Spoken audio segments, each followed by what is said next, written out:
viendo los parámetros de diseño complementarios, ¿no? Porque ya habíamos visto lo que es tráfico, ya sabemos cómo convertir, estoy reiterando, cómo convertir vehículos a X equivalentes, que es lo que necesitábamos. Sabemos cómo seleccionar el suelo de fundación para construir sobre él el pavimento, ¿no? Y ahora teníamos pendiente algunos parámetros de diseño. Hasta la anterior clase hemos visto los parámetros de diseño referentes al pavimento flexible. Ahora vamos a ver los parámetros de diseño del pavimento rígido. Es decir, nosotros hemos visto los parámetros que son comunes tanto para el pavimento rígido y flexible, pero si bien son comunes como concepto, pero no son comunes como valor, ¿no es cierto? Porque nosotros tenemos, podemos tener un mismo TPDA, pero distintos valores de ejes equivalentes, todo está en función de la cantidad, de qué tipo de pavimento esté diseñando. Voy a ver si se puede escribir. ¿Qué dices? Si puedo, pues, no puedo, no voy a cuidado con un libro. Podemos ya elegir el nivel de confianza que está en función de los costos de construcción y los costos de mantenimiento. Ese nivel de confianza ha sido elegido en función del tipo de carretera, ¿no? Nosotros ya sabemos cómo elegir el tipo de carretera, si es autopista, si es de la red vial fundamental, departamental o municipal. Y también si una de estas carreteras está dentro de lo que es el área urbana o el área interurbana. Sabemos ya escoger en función del nivel de servicio, del nivel de confianza, podemos escoger la desviación. Lo mismo podemos hacer, tomar en cuenta la desviación estándar total. También ya sabemos cómo elegir el delta PSI, que sería la diferencia del nivel de la serviciabilidad inicial menos la serviciabilidad final. Bueno, todo eso son comunes, pero tienen ciertas particularidades. Por ejemplo, la serviciabilidad inicial para un pavimento flexible es de 4.2 y para un pavimento rígido es de 4.5. Ahora, la serviciabilidad final está en función del tipo de carretera, ¿no? Lo cual esté diseñando. Si va a ser de la red vial fundamental, departamental, municipal, o de pronto la carretera va a ser concesionada. Todo eso ya lo hemos visto en la anterior clase. Inclusive lo que hemos visto ha sido cómo nosotros utilizamos el modo resiliente, cómo determinamos los coeficientes estructurales los coeficientes de drenaje y cómo determinamos los coeficientes estructurales.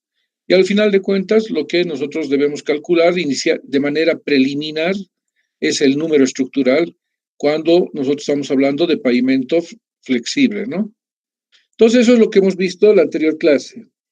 Estos parámetros, estos que son comunes, bueno, los vamos a aplicar también en el pavimento rígido, pero ahora nos vamos a abocar a estos parámetros en particular, ¿ya? ¿Para qué? Para determinar el espesor de losa. ¿Listo? Entonces, recordemos qué tipos de pavimento tenemos. Siempre que pongo esta rueda es que estoy mostrando en qué sentido está el flujo vehicular, ¿no? Entonces, aquí nosotros tenemos este tipo de pavimento, el JPCP, en inglés está escrito. Esas son las siglas en inglés, de lo que en castellano significaría hormigón simple, sin pasadores y sin juntas. Y juntas. Hormigón simple, sin pasadores, pero tiene juntas. Sabemos que esto es la junta, esto es una junta, en este caso transversal, porque está en sentido perpendicular al flujo, no tiene pasadores. Ese es el pavimento que normalmente se construye en las áreas urbanas, no necesitamos pasadores y vamos a ver cómo elegimos esos pasadores o cuándo debemos tener esas barras de transferencia de carga o pasadores. Esos dos nombres tiene por si acaso, pasadores o barras de transferencia de carga. Entonces este pavimento es el que normalmente construimos en las áreas urbanas. En cambio, en las áreas interurbanas, o sea, es decir, en el área rural, nosotros construimos este tipo de pavimento. En este caso sería con pasadores. Con pasadores nos referimos a este elemento, ¿no? A este elemento que está acá, que también es conocido como barras de transferencia de carga. Y además dice, hormigón es simple, no es estructural y tiene juntas, como ya hemos visto acá. En cambio, este pavimento sí lo construimos en carreteras.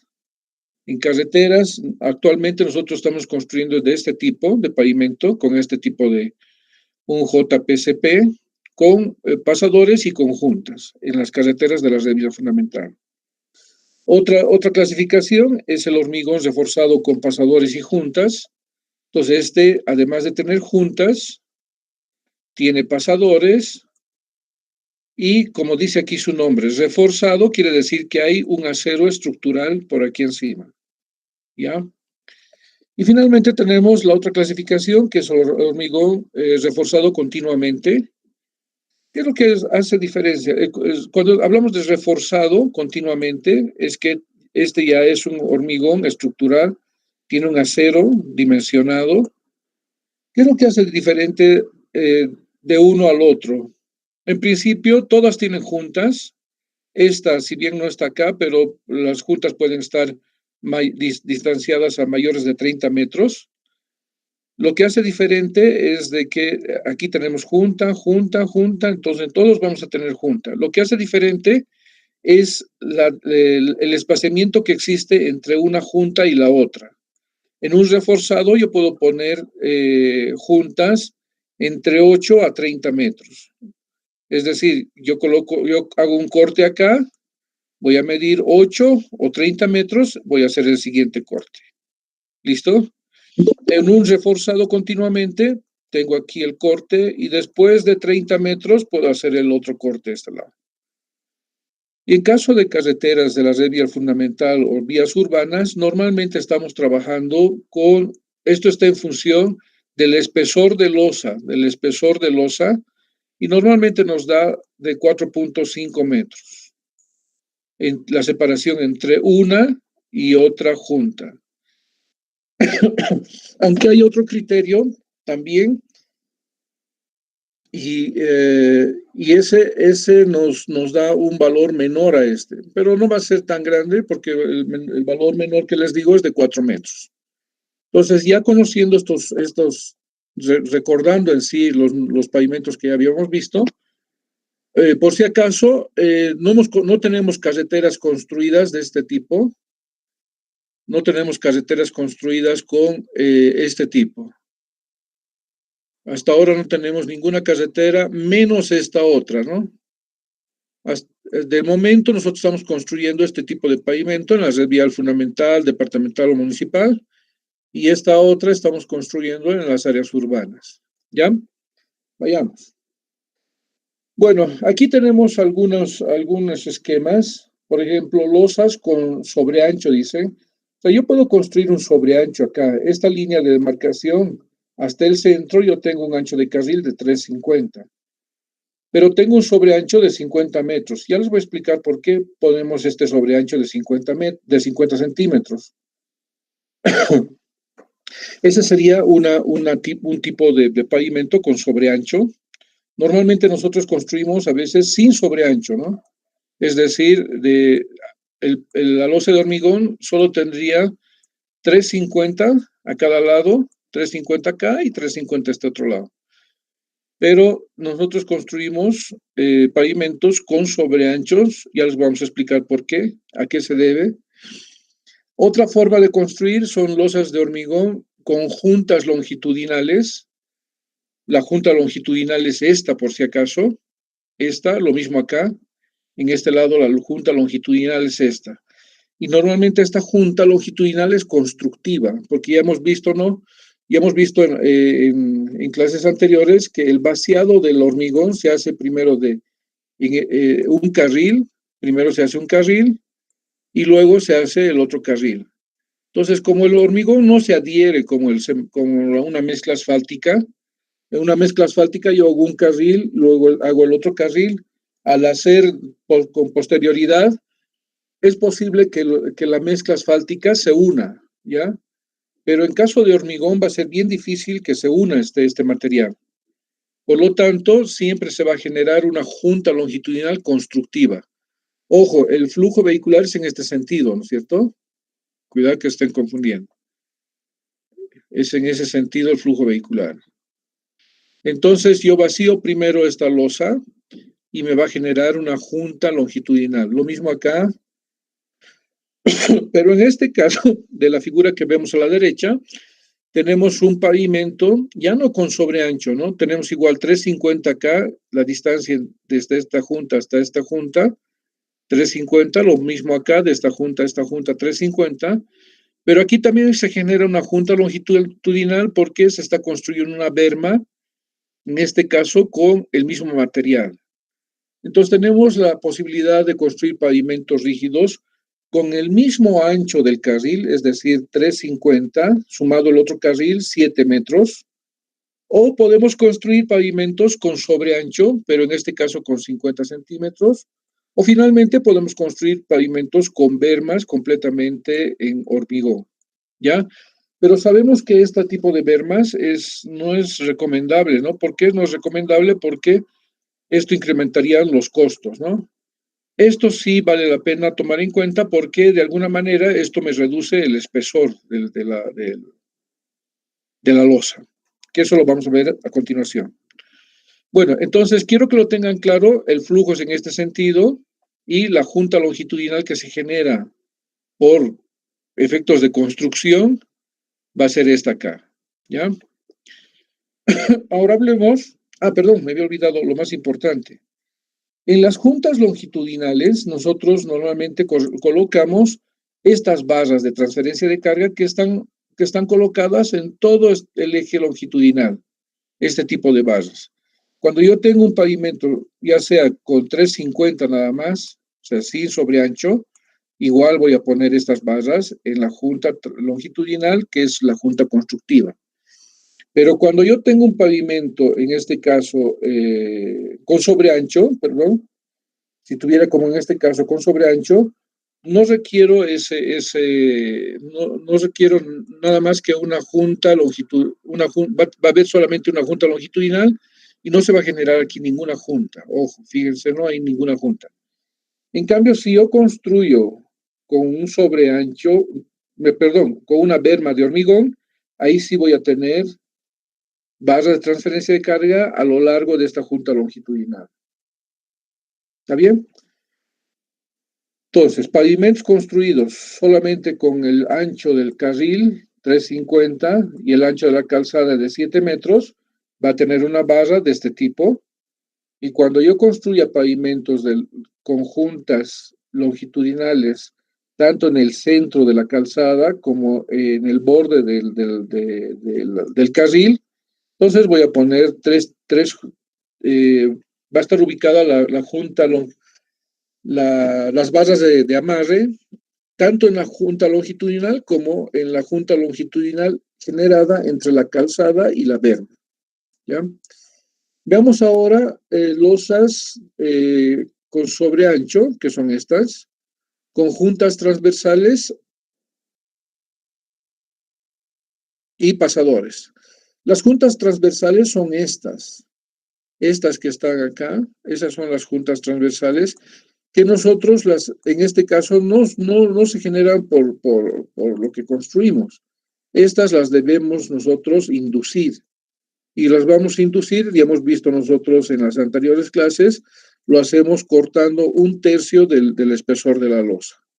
Entonces, estas son las juntas transversales, y es en este lugar donde se van a colocar las barras de transferencia de carga. Por acá, fíjense, lo voy a poner por este lado, ahí, aquí, lo mismo acá. Y nosotros vamos a ver de esta manera las juntas transversales. Fíjense, va a estar siempre ubicada en la mitad del espesor de la losa, las las barras de transferencia de carga. En este caso, como solo tenemos una junta longitudinal, entonces va a ir y tenemos un sobreancho, la barra va a estar inclusive en el sobreancho. En cambio, en este otro caso, las barras de transferencia de carga van a estar en todo el ancho, ¿no? Es decir, en el ancho de calzada y en las bermas. Es de esa manera que se ubican las barras de transferencia de carga, tanto en juntas longitudinales como en juntas transversales. En las juntas longitudinales nosotros utilizamos, ustedes ya saben bien, acero corrugado para la sujeción y no se separen las losas, ¿no? Entre sí. En cambio, en las barras de transferencia de carga, nosotros utilizamos acero liso. ¿Para qué? Para que se transfieran las cargas de una losa a la siguiente. Bueno, ¿qué es la transferencia de cargas? Es la capacidad que tiene la losa de un pavimento de transmitir las fuerzas cortantes a la losa adyacente, ¿ya? Entonces, la fuerza cortante que genera la carga de un eje en el borde de la losa es compartida con la losa adyacente.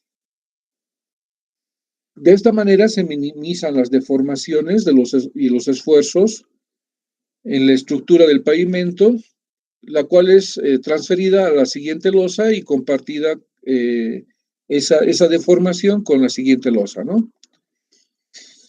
El método AASHTO considera la transferencia de cargas mediante el factor de transferencia conocido como J.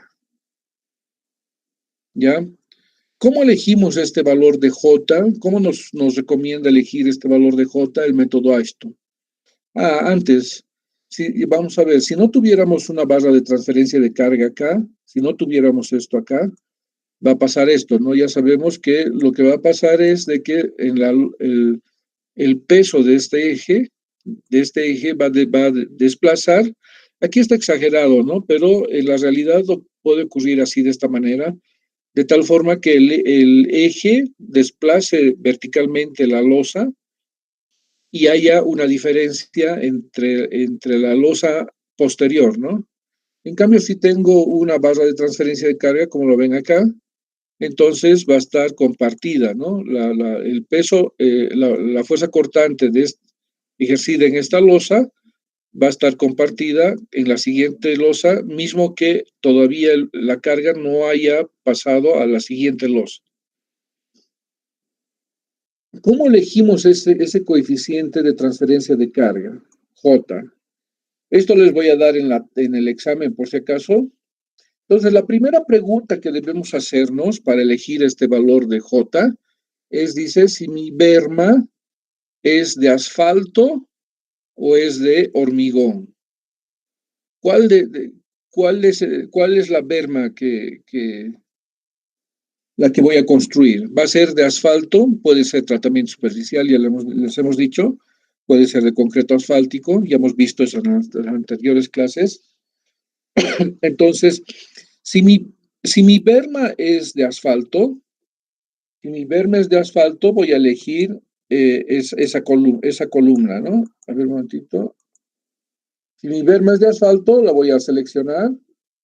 La segunda pregunta que me debo hacer para utilizar esta tabla y elegir el valor de J, de coeficiente de transferencia de carga, la segunda pregunta que me debo hacer es, ¿tiene barras de transferencia de carga el pavimento que estoy construyendo?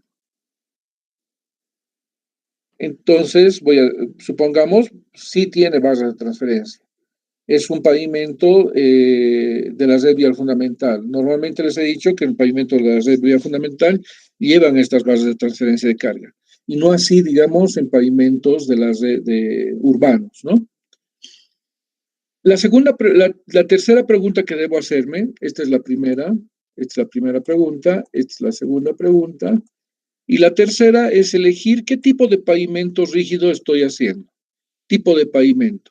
Sabemos que había tres tipos de pavimento, ¿no? Si volvemos acá, me refiero a estos. Un momentito, me voy a cambiar me refiero a estos. Conocemos tres tipos de pavimento. Aquí están los tres tipos, el JPCP, el JRCP y el CRCP. estos tres tipos de pavimento, donde yo lo tengo de dos maneras, ¿no? Uno sin pasadores y otro con pasadores, ¿ya? Entonces, a eso me refiero con los tipos de pavimento. Uy, perdón, ¿qué ha pasado? No sé. Algo apretado mal.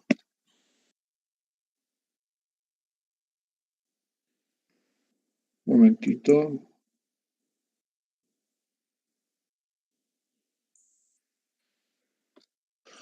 Bueno, esa es la tercera pregunta que me debo hacer. ¿Qué tipo de pavimento voy a construir?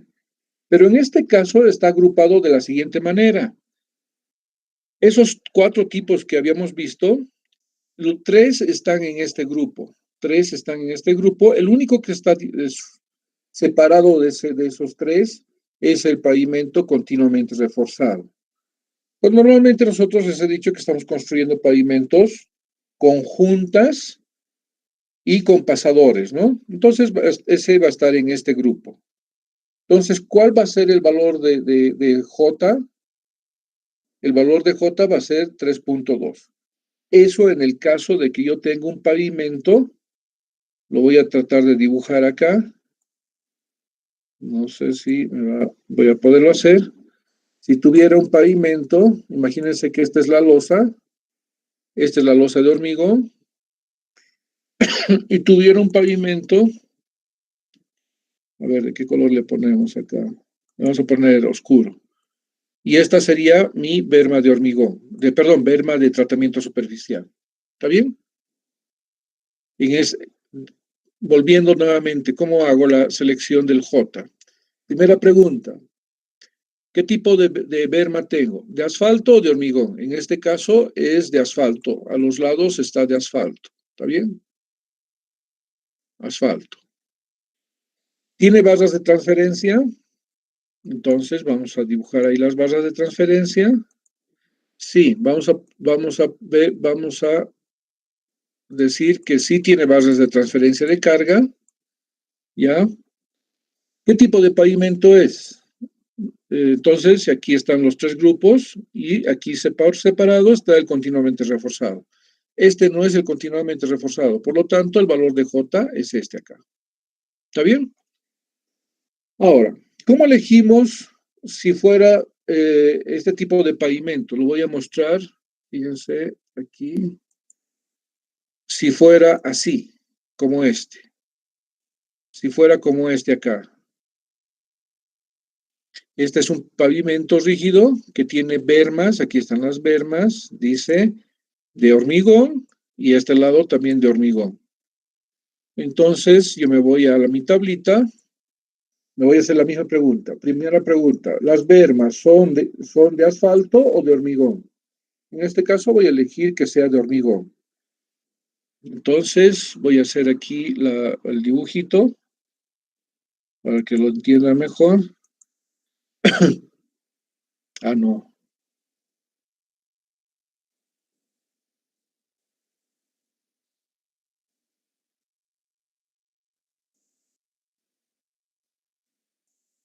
En este caso, voy a tener una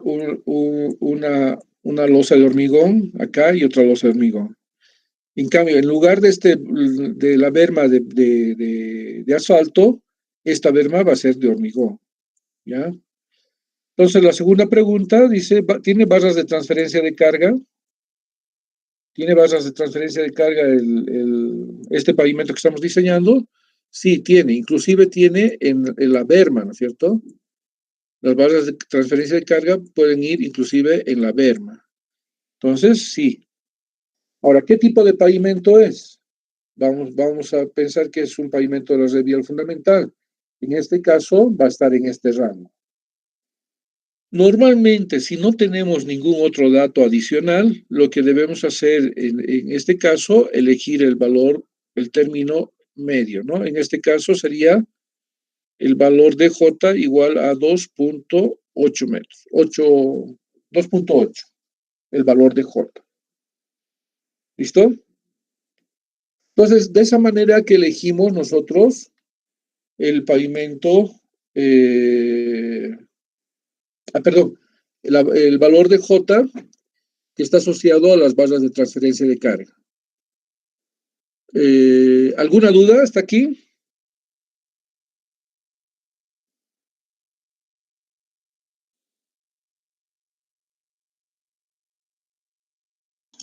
No entiendo. Ya, perfecto. Vamos entonces a ver lo siguiente.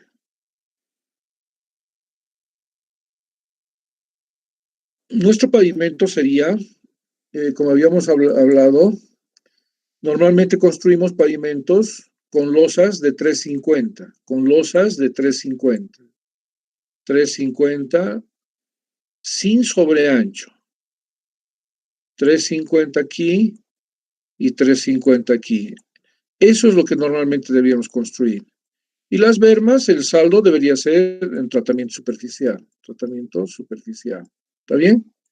Eso normalmente debíamos construir. Pero ¿por qué construimos 50 centímetros? 50 centímetros adicionales. Y no todo el ancho de la berma. Supongamos que aquí la berma es de unos 50. ¿Por qué construimos solo 50 centímetros?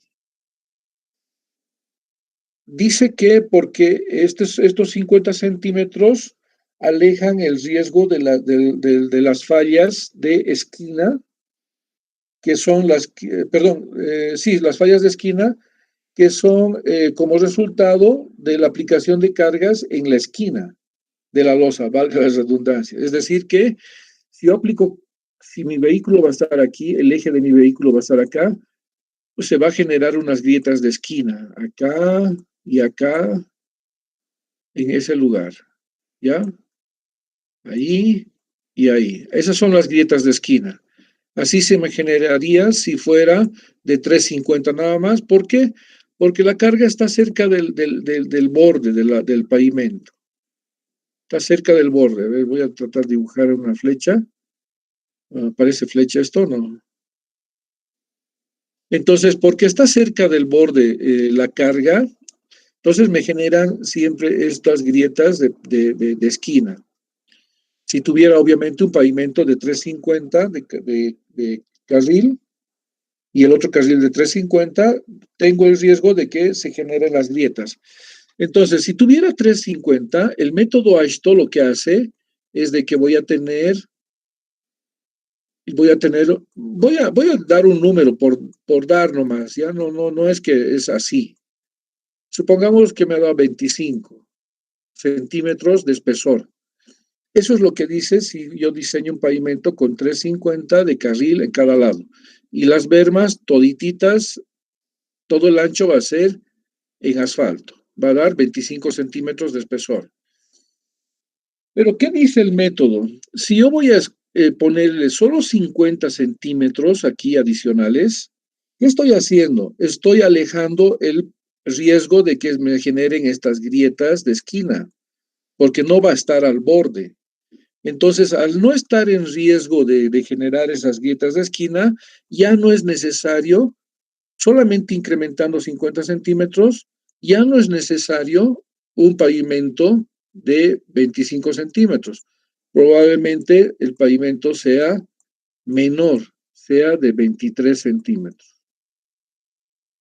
Entonces, volviendo, por el solo hecho de que yo tengo 50 centímetros adicionales, entonces el problema de mis grietas de esquina se están alejando. La carga ya no va a estar en el borde, va a estar un poco más adentro. A ver si logro poner, no sé si me están entendiendo, pero si esta fuera la losa de 350, la carga estaría aquí. Entonces va a generar esa falla aquí, ¿no? Pero ¿qué pasa si yo voy a tener una losa? Ay, pucha, ya estoy demasiado. Lo voy a rayar acá arriba, ¿ya? ¿Qué pasa si yo voy a tener una losa más grande, o sea, con 50 centímetros adicionales? Mi carga va a estar en el mismo lugar,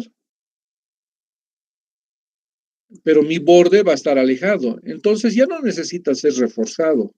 Por lo tanto, mi espesor va a ser 23.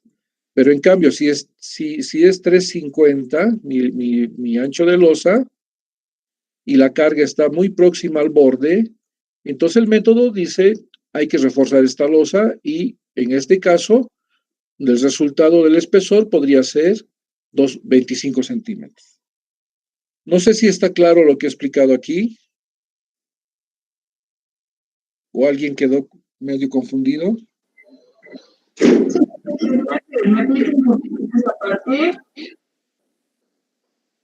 Te escucho muy alejado otra vez.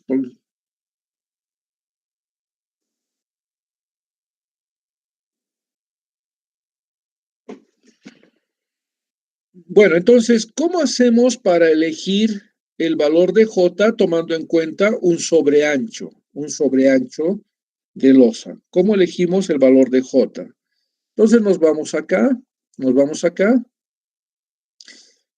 Ahora en este caso, como mi berma mi berma ya no es totalmente de asfalto, mi berma ya tiene un pedacito de hormigón, o sea, tiene un sobreancho de 50 centímetros, entonces yo lo puedo considerar en mi primera pregunta. Mi berma es de asfalto, si bien en este caso ya sería una berma mixta, ¿no?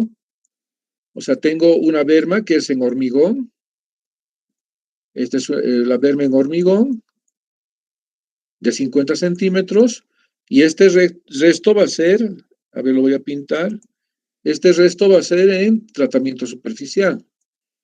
Entonces, en este caso, ¿cómo voy a elegir? Con mi primera pregunta, dice, ¿mi berma es de asfalto o de hormigón? Siendo que tengo aquí una berma mixta, en este caso, donde 50 centímetros es hormigón, yo voy a elegir cuál de las columnas. Voy a elegir esta columna acá. Si mi berma tiene un sobreancho de 50, cuando haga mi primera pregunta, ya no va a ser de asfalto. Al ser mixta, ya no va a ser de asfalto, va a ser de hormigón. La segunda pregunta, ¿tiene barras de transferencia de carga? Tiene.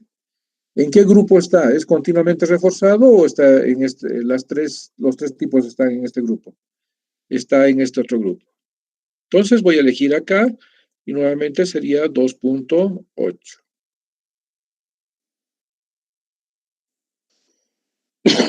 Entonces, repitiendo, si mi berma fuese enterita de pavimento flexible, me voy por acá.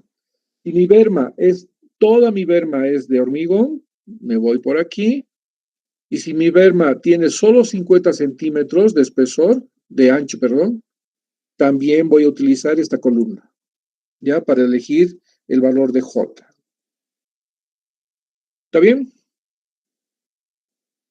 Vamos. Si yo tengo pavimento con sobreancho, voy a tener losas de este tipo, ¿no? Voy a tener losas con 50 centímetros a cada lado, perdón, con 50 centímetros sobre ancho, siendo que mi carril es de 350. Entonces, a cada lado voy a tener 4 metros, fíjense, 4 metros. Y en este caso, por el espesor de la losa, me ha dado que entre esta junta transversal y la siguiente va a haber una distancia de 4 metros. Todo lo que voy a hacer en esta losa de hormigón es poner la demarcación de esta manera. La demarcación central así y la demarcación de borde en este lado. Entonces, del eje no, perdón, voy a manejar otro.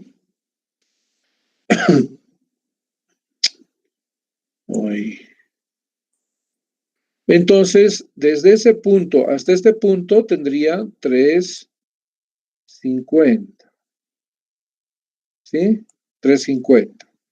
Y desde este borde hasta acá tendríamos los 0,50 para darme los 4 metros que tenemos acá. Entonces, en este caso, ¿cuánto sería mi valor de J? ¿Alguien me puede responder? Si tengo unas losas de hormigón con sobreancho de 50 centímetros de berma.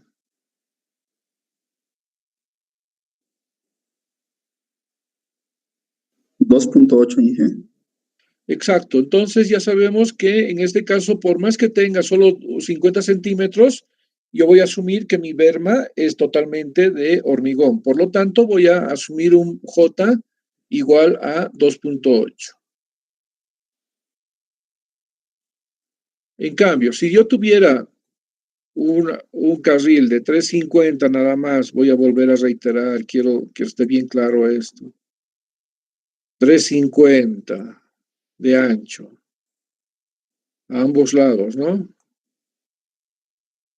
350. Y voy a tener aquí una berma, no igual que este lado, ¿no? En este lado es mixta. Aquí puedo tener, en este otro lado puedo tener tratamiento superficial y aquí un pedacito de hormigón. Es decir, mi berma es de 1,50, siendo que de flexible es 1 metro. Y 50 es de hormigón. Pero en este caso, toda mi berma es de asfalto. El 1,5 metros es de asfalto y mis losas de hormigón son de 35. En este caso, mi J sería igual a, si alguien se anima,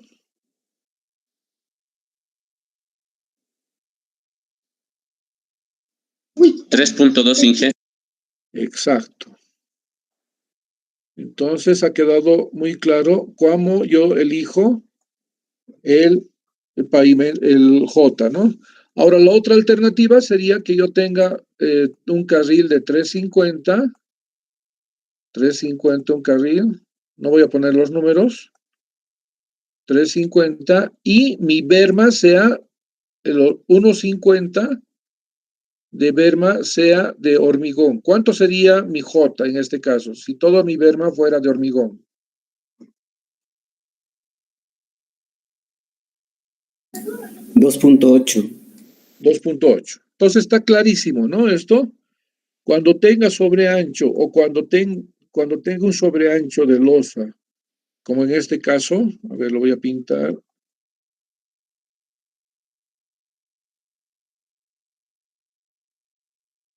Cuando tenga un sobreancho o una berma mixta, va a ser 2.8.